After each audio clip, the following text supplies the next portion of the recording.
বদনাম করে আপনার প্রথম কাজ হচ্ছে আল্লাহর কাছে শুকরিয়াতান আলহামদুলিল্লাহ পড়া।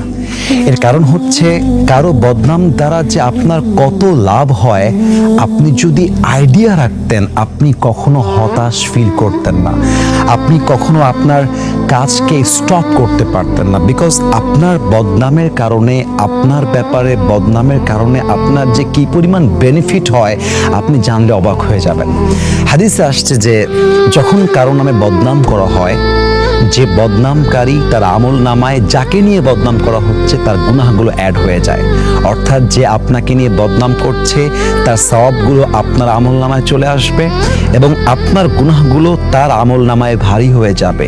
কতটা বেনিফিট আপনার, কতটা হিউজ বেনিফিট, আমি তো বলবো ইনভেস্ট ছাড়াই লাভ। তো আমার কাছে যেটা মনে হয় যে প্রিয় ভাইরা আমার, আপনি যখন ইউনিক হবেন, আপনি যখন বেস্ট হবেন, আপনি যখন সবার চাইতে আলাদা হবেন,